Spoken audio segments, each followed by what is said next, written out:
Hello everyone, it's Jay from Firebird Films here. I'm going to be talking about some television shows again like I did last fall, summer, somewhere around that time, it doesn't matter.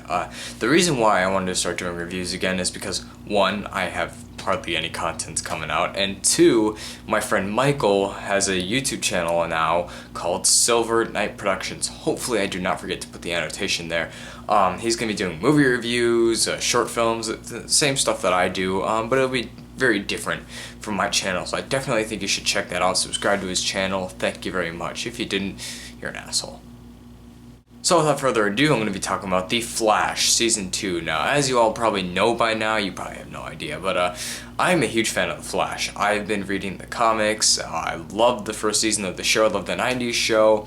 I think I've proved my nerdiness enough, and my personal favorite Flash has always been Jay Garrick, the original from 1941, and so, as a fan of the first season, finishing that off, I was like, oof, how are they going to be able to top Season 1? Because it was such a personal story, you know, it was a real heroic journey for Barry Allen. How are they going to do it so well-rounded and as grand as the first season? And they said Jay Garrick was coming on. So, was Flash Season 2 as good as Season 1? No.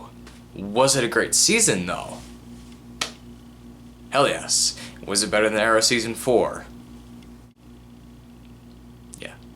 Iron Man 3 was better than Arrow Season 4, so make of that what you will. Anyway, so I'm going to talk about what I liked about Season 2 here without spoilers. I will get into spoilers a little bit later, but, you know, without spoilers, I'm going to talk about the cast and what I liked about the cast, whatever.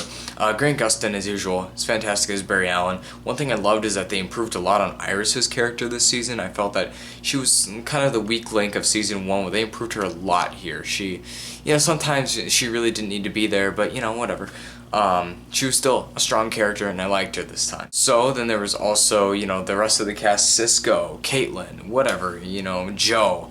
All those characters, they're all great as usual. The season expands on their characters. This is a very personal season for the West family because we get introduced to Wally West. And so, you know, while the first season was personal for Barry, this season's personal for the West family, which, you know, ties into Barry a lot too, but it's mostly, you know, that's where a lot of your heartstrings are pulled whenever the Irises, the Wests, are doing their family thing. But, you know, Barry still has many heartfelt moments. There are a few moments like that scattered around that make sure the focus is still on the lead character, unlike another show this year.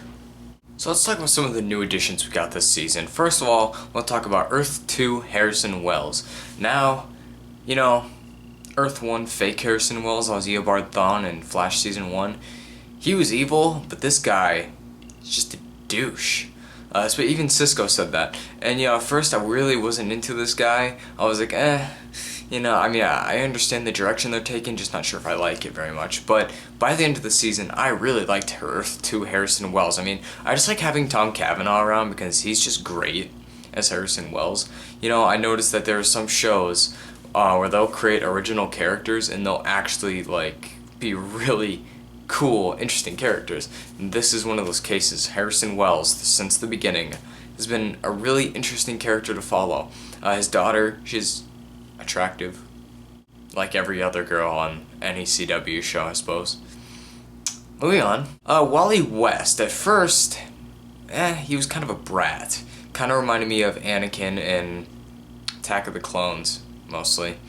And so it's kind of like, but again, by the end, the thing about The Flash is that they develop their characters to a point where you feel like you know them personally, almost. That sounds really weird saying it out loud, but the thing is, as you get to know them more, you connect with them more, and you accept them into this family, this Flash family, basically. And so, you know, by the end, I like the entire cast. You know, all of them are just very well fleshed out characters. Let's move on to less fleshed out characters here.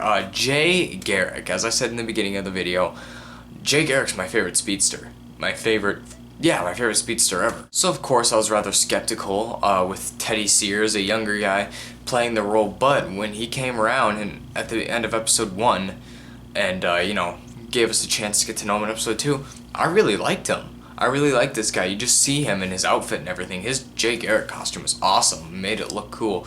I really bought into him as the character. He could have been the Steve Rogers of the DC TV shows, which you could argue is more like what's his nuts? Ray? Nah, no, he's Iron Man. Yeah, he's Iron Man. But no, for real. I mean, I felt like, he had that old-fashioned mentality. He had those old-fashioned values that make a classic Golden Age superhero. Then they pushed him to the side because he didn't have his powers. And I was rather disappointed. Now, on to the last character, Zoom. As you all know, as you all probably don't know, actually, who fucking cares?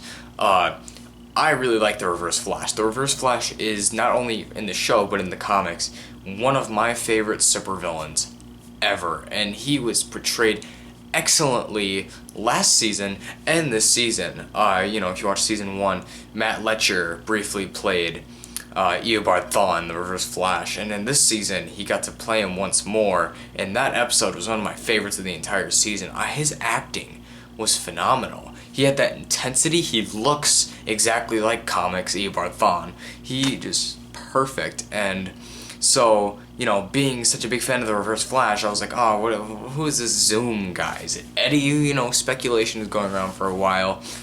And I was overall pleased with how they did the character. I thought that Zoom was badass. He was scary. He was actually really a pretty scary character. He's got this really menacing voice. Tony Todd, I think his name was. He did the voice like, I am the fastest man alive.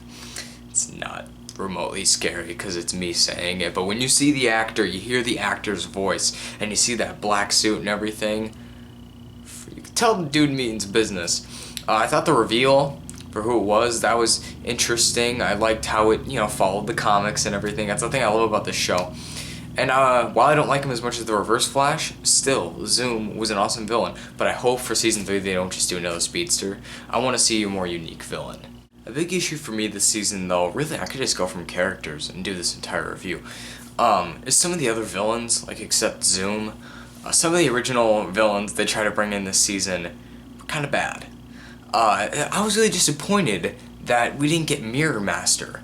I was so excited to see Mirror Master, Sam Scudder. He's a great villain in the comics. We didn't get him. I was like, what the hell? We got Geomancer, Earthquake guy, cheesy Earthquake guy. He kind of looks like James Marsden, the guy that played Cyclops in the original X-Men. You probably don't, because he had like 10 minutes of screen time in those movies, but I was not a fan of them. There was another one called The Turtle. The Turtle? Really? His powers were cool, but ultimately he's just a boring villain. A lot of filler episodes didn't do it for me. I noticed that they kind of changed up the structure this season. They were trying to put more in the first half of the season to keep you hooked instead of doing the first 9 filler episodes and then get into the real story. I actually kind of prefer them doing that because the mid-season finale left on a really lousy cliffhanger. And I wasn't dying to see what happens on The Flash, I was just kind of like, oh, well, look forward to seeing it again. That's the one thing I can say about Arrow and Legends. I think, what? Legends? I'm trying to remember if Legends left on a big cliffhanger or not. Point is, no, Legends didn't have a cliffhanger. Never mind. That's the one thing I can say about Arrow Season 4. And then there's a part in the season where Barry loses his powers again, and it goes on for a couple episodes. And while the revival of his powers, that episode was fantastic, it was still, I was kind of like, really? It dragged a bit. Ultimately, there are parts of the season where it does drag a bit. You're kind of just waiting for them to get to the point. That's the problem with doing a 23 episode season, though. So, I'm not going to hold it against the show too much. Overall, I really enjoyed Flash Season 2. Expanded on the characters really well. It had great characters, new characters, great villain. Overall, it wasn't as good as the first season, but still, it was a very strong season, and I'm really excited for Season 3. But yeah, another thing I loved about this season was seeing Cisco vibing and stuff. I thought that was really cool.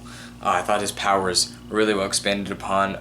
They really need to find a way to include Caitlin Snow more, though, something more interesting. Because really, she was great this season, but they gotta find something interesting to do with her. So yeah, guys, that's my overall thoughts on The Flash Season 2. I really enjoyed the season. Let me know what you guys think down below. You were gonna comment. Who am I kidding? Fuck you guys.